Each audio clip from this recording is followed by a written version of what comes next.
Refutação.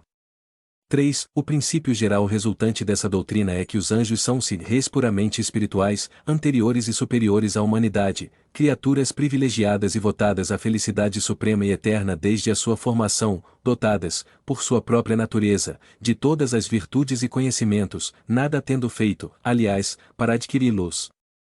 Estão, por assim dizer, no primeiro plano da criação, contrastando com o último onde a vida é puramente material, e, entre os dois, medianamente existe a humanidade, isto é, as almas, seres inferiores aos anjos e ligados a corpos materiais. De tal sistema decorrem várias dificuldades capitais e, em primeiro lugar, que vida é essa puramente material? Será a da matéria bruta? Mas a matéria bruta é inanimada e não tem vida por si mesma. Acaso referir-se aos animais e às plantas? Neste suposto seria uma quarta ordem na criação, pois não se pode negar que no animal inteligente algo há de mais que numa planta, e nesta, que numa simples pedra. Quanto à alma humana, que estabelece a transição, essa fica diretamente unida a um corpo, matéria bruta, aliás, porque sem alma o corpo tem tanta vida como qualquer bloco de terra. Evidentemente, esta divisão é obscura e não se compadece com a observação ou assemelhar-se à teoria dos 4 elementos, anulada pelos progressos da ciência. Admitamos, entretanto, estes 3 termos, da criatura espiritual, a humana e a corpórea, pois que tal é, dizem, o plano divino, majestoso e completo como convém à eterna sabedoria. Notemos antes de tudo que não há ligação alguma necessária entre esses 3 termos, e que são 3 criações distintas e formadas sucessivamente, ao passo que na natureza tudo se encadeia, mostrando-nos uma lei de unidade admirável, cujos elementos, não passando de transformações entre si, têm, contudo, seus laços de união. Essa teoria, porém, embora incompleta, é, até certo ponto, verdadeira, quanto à existência dos 3 termos, faltam-lhe os pontos de contato desses termos, como é fácil demonstrar. 4. Diz a Igreja que esses 3 pontos culminantes da criação são necessários à harmonia do conjunto. Desde que lhe falte um só que seja, a obra incompleta não mais se compadece com a sabedoria eterna. Entretanto, um dos dogmas fundamentais diz que a terra, os animais, as plantas, o sol e as estrelas e até a luz foram criados do nada, há 6.000 anos. Antes dessa época não havia, portanto, criatura humana nem corpórea, o que importa dizer que no decurso da eternidade a obra divina jazia imperfeita. É artigo de fé capital a criação do universo há 6.000 anos, tanto que há pouco ainda era ciência anatematizada por destruir a cronologia bíblica, provando maior ancianidade da terra e de seus habitantes.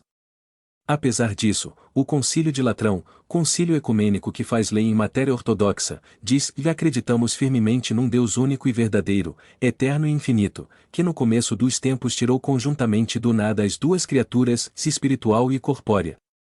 Por começo dos tempos só podemos inferir a eternidade transcorrida, visto ser o tempo infinito como o espaço, sem começo nem fim. Esta expressão, começo dos tempos, é antes uma figura, que implica a ideia de uma anterioridade ilimitada. O Concílio de Latrão acredita, pois, firmemente, que as criaturas espirituais como as corpóreas foram simultaneamente formadas e tiradas em conjunto do nada, numa época indeterminada, no passado.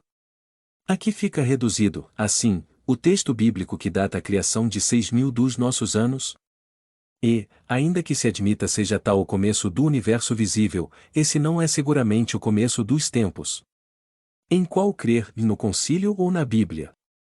5. O concílio formula, além disso, uma estranha proposição: nossa alma, diz, igualmente espiritual, é associada ao corpo de maneira a não formar com ele mais que uma pessoa, e tal é, essencialmente, o seu destino. Ora, se o destino essencial da alma é estar unida ao corpo, esta união constitui o estado normal, o desígnio, o fim, por isso que é o seu destino. Entretanto, a alma é imortal, e o corpo não, ou a união daquela com este só se realiza uma vez, segundo a Igreja, e ainda que durasse um século, nada seria em relação à eternidade. E sendo apenas de algumas horas para muitos, que utilidade teria para a alma união tão efêmera? Mas que se prolongue essa união tanto quanto se pode prolongar uma existência terrena e, ainda assim, poder-se-á afirmar que o seu destino é estar essencialmente integrada ao corpo? Não, essa união mais não é na realidade do que um incidente, um estádio da alma, nunca o seu estado essencial. Se o destino essencial da alma é estar ligada ao corpo humano, ou se, por sua natureza e segundo o fim providencial da criação, essa união é necessária às manifestações das suas faculdades, forçoso é concluir que, sem corpo, a alma humana é um ser incompleto. Ora, para que a alma preencha os seus desígnios, deixando um corpo, preciso se faz que tome um outro, su que nos conduz à pluralidade forçada das existências, ou, por outra, à reencarnação, à perpetuidade. É verdadeiramente estranhável que um concílio, havido por um dos luminares da Igreja, tenha a tal ponto identificado os seres espiritual e material, de modo a não subsistirem por si mesmos, pois que a condição essencial da sua criação é estarem unidos. 6. O quadro hierárquico dos anjos nos mostra que várias ordens têm, nas suas atribuições, o governo físico do mundo e da humanidade, para cujo fim foram criados.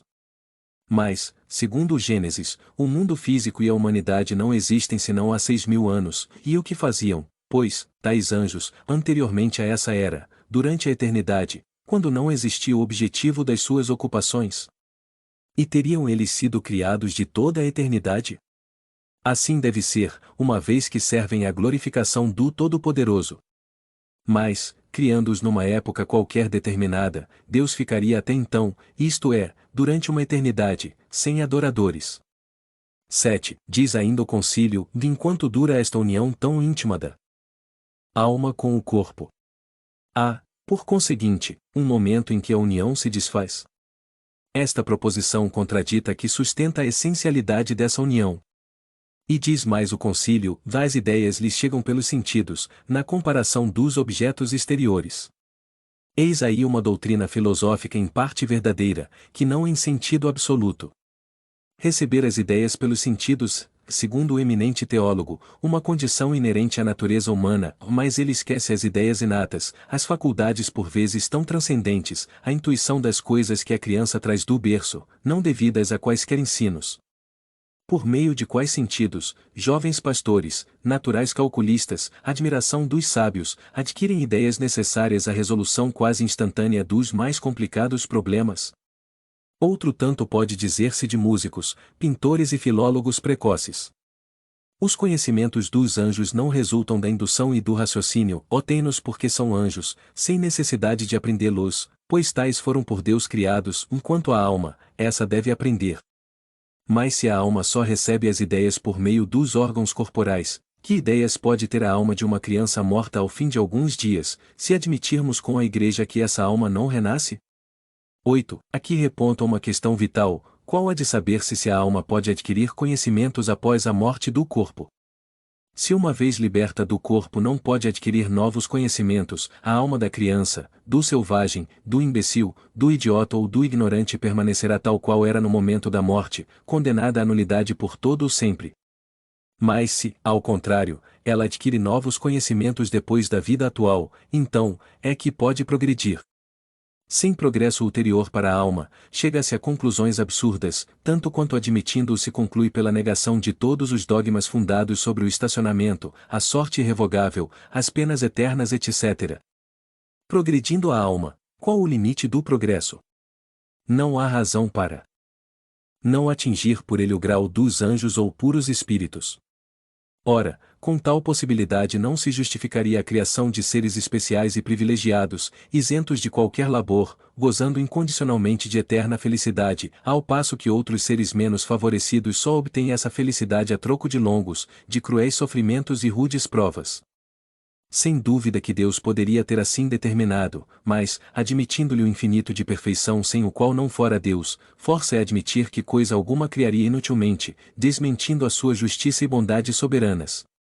9. E se a majestade dos reis ostenta o seu brilhantismo pelo número dos vassalos, oficiais e súditos, que haverá de mais próprio a dar-nos ideia da majestade do rei dos reis do que essa inumerável multidão de anjos que povoam céu e terra, mar e abismos, a dignidade dos que permanecem continuamente prostrados ou de pé ante seu trono?